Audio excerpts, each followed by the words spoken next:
Okay, beside auto summary, okay, if you don't want to do auto summary because sometimes it does create a bit of problem, you can do manual summary. Okay, the difference between a manual summary and auto summary is because auto summary, they automatically summarize at the class full border, okay, and this may create some problem. When you do manual summary, you can specify what supernet mask you want to use.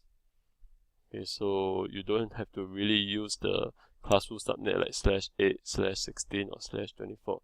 You can specify what is the supernet mask that you want to use. Okay, because EIGRP is a classless routing protocol, you can include the subnet mask in the routing update, so you can use manual summarization to include the supernet route.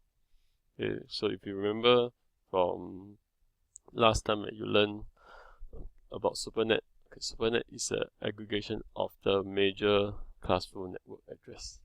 Okay, let's look at one example. Okay, so this 192.168.1.0, .2.0 and .3.0. Okay, let's say they are all /24. Okay, you want to summarize these three into one single route. Okay, so what do? You convert them into binary. So this 192.168, this is .1, .2 and .3. So when you convert them into binary, look from left to right. Okay, what are the matching bits? So there are a total of 22 matching bits over here. Okay, for these three networks, 22 matching bits.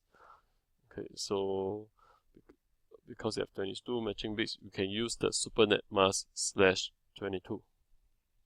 Okay, we can use the /22 supernet mask and summarize these three routes into a single route. Okay, how do you tell the router to use manual summary? First, of course, you got to turn off auto summary. Then, okay, go to the interface that is supposed to send out the summarized route. Okay, and then do a IP summary route EIGRP. Okay, this is the AS number. Okay, and then write down the network address and the supernet mask. Okay, /22 is actually 255.255.252.0. So that is the supernet mask. Okay, that's all for configuring a manual summary route. Okay, just insert this command onto the interface where you want to send out the summary route. Okay, how do you check your manual summary route is working? Okay, just do a show IP route at the EIGRP neighbor. So go to the other neighbor, show IP route. You can see the /22 summarized route. Okay, and also on R2, which is another neighbor, okay, you can see the summarized route. Okay. Okay, earlier on we said that we can advertise a default route. Okay, if you remember in OSPF we also do that, and the command for OSPF is default information origin net. Okay, if you remember this command. Okay, this is for OSPF if you want to propagate a default route. EIGRP we can also do that. Okay, the step is similar. Okay, over here in R2 we created a default route. Okay, the default go to 0010. Okay, then you want to redistribute this default route to all the neighbors. So how do you do that? Go to the EIGRP process and run the command redistribute static. Okay, so instead of running default information origin, which is for OSPF, in EIGRP we call it redistribute static. Okay, so how do you check whether is the default route being propagated? Of course, go to the other routers and then do a show IP route. When you do a show IP route, okay, you'll be able to see the default route. Okay, it's not a static route created in R1, but it is a EIGRP route, and it's a external EIGRP route, which is a static route. Okay, and it was created outside the EIGRP routing domain. Okay, so it's a static route that is going to the internet. Okay, and look, just take note the administrative distance is actually 170. Okay, for external EIGRP route, the administrative distance is 170 instead of 90.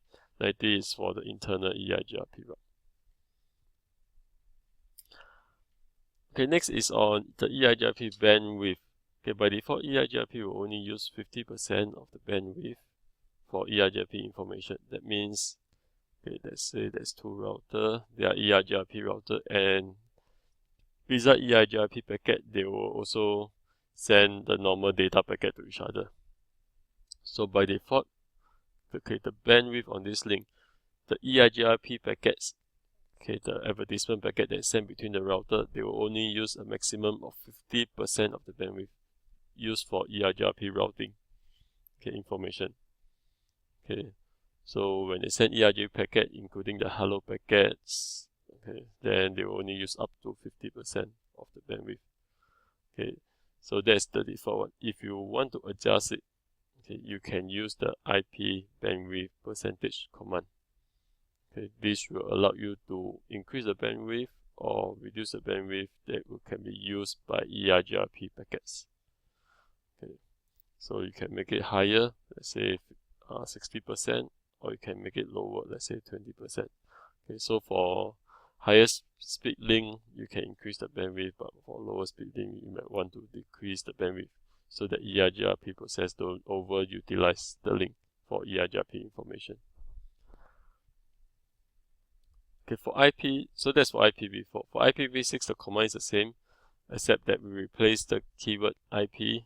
Instead of writing IP, we put IPv6. Okay, next is the hello and hold interval. Remember, the hello and hold interval must match between the two EIGRP neighbors. So if you have two EIGRP neighbors, okay, the hello and hold timer must match between the two routers. Okay, so you can use the default one, or you may want to change it depending on the speed. For slower speed, you may want to increase the hello interval. Okay, for higher speed link, you may want to reduce the hello interval and the hold timer. Okay, so these are the default values. So notice slower speed, the hello interval and the hold time is actually higher. For higher speeds, okay, the hello interval and the hold time is actually much shorter. Okay, again, you can customize by changing it.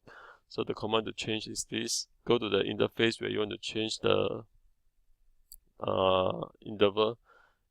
Okay, and then this is a command to change the hello interval, and this is a command to change the hold time. Okay, load balancing for IPv6. Okay, IPv4 in EIGRP, sorry. Okay, so for EIGRP, it supports load balancing. That means if there's a multiple path,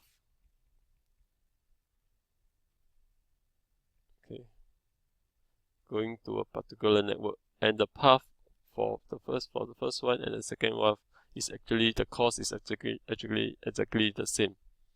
So the path, the cost to go using this path to go to this particular network, okay, let's say network A, and the cost to go to this, to using this second path to go to this network is actually the same, then EIGRP will load balance, meaning, okay, you will send a packet here and you will send the second packet here, the third packet here, the fourth packet, okay, using path 1 and path 2.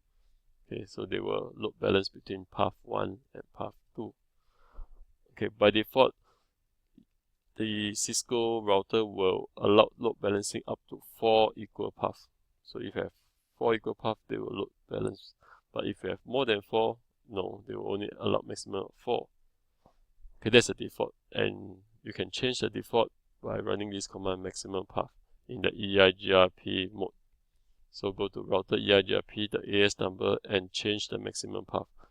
Okay, you can go up to 32 equal cost route. Okay, can be kept in the routing table.